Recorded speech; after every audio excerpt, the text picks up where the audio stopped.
Go. Hi, it's Thad with Willow Way Nurseries in Avon, Ohio.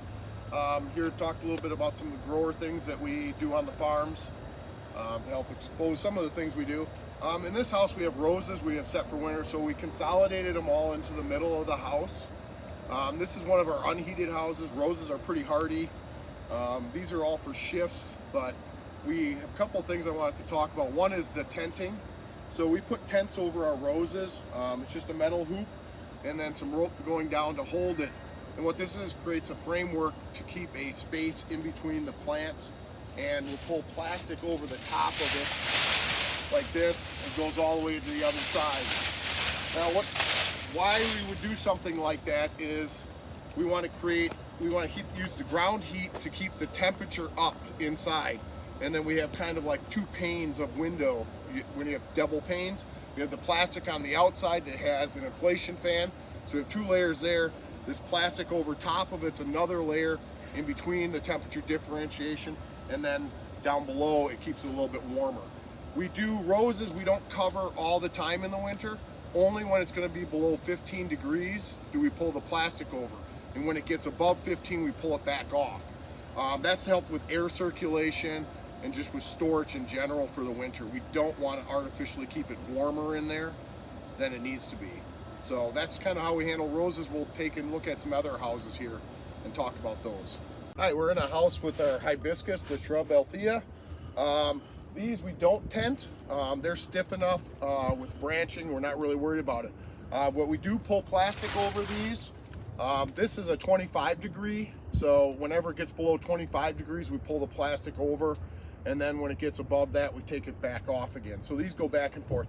Most of that is kind of not because they're not winter hardy. It's because sometimes we get a little bit of the swelling in the trunks and we get splitting in them. So helps us just maintain the winter consistent temperature in them. All right, it's Thad to Willow Way again. We're in one of our houses with Phlox subulata. Really nice looking. They're dark green. They love this cooler weather. Growing great, but we have to worry about wintering these as well. So this one's a 15 degree. We'll pull the plastic over the top of these and then take it back off. This is also a semi-evergreen, so it will stay.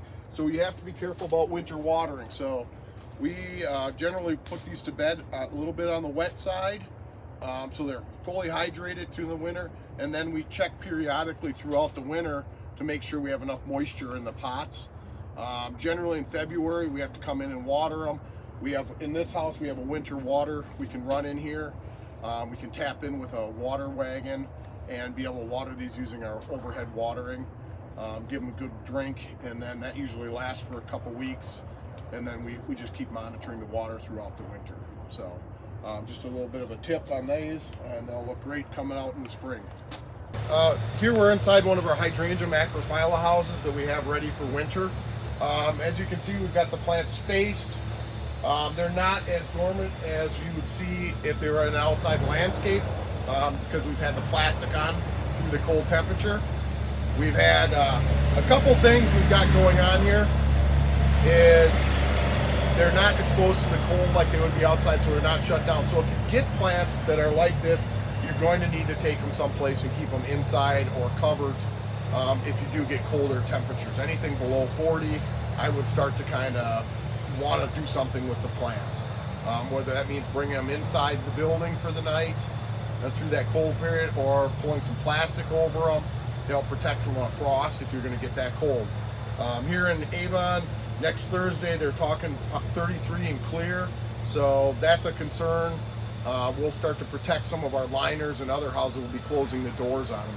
Not running a lot of heat at this point or anything like that. We really want the plants to slow down and go into dormancy for the winter. That's really important. Some of the other things I wanted to point out in here is we have some blue pellets that are on the leaves you'll see randomly out here. That's our slug bait. We treat every month. We treat our houses for slugs. That's kind of one of the things you see in a nursery is we have slugs because we have moisture, we're watering. We got a lot of lush plants that are fed very well, so slugs are kind of one of the things. We'll zoom in on the pellets to show you that. The other thing is on hydrangea macrophylla, some of the varieties have blue flowers. We started putting aluminum sulfate on when we put them in the houses here for the fall to build up so that they have the best blue color for the next season. We have a pretty rigorous process of taking leachates, which is water poured through the media to tell us when we monitor pH of the soil, and also nitrogen, and also our ECs. So, and you can see here the aluminum sulfate we've got right here on the edge of the pot. It's kind of spread out. So if you do see that in the pot, that's what that is. That's perfectly fine.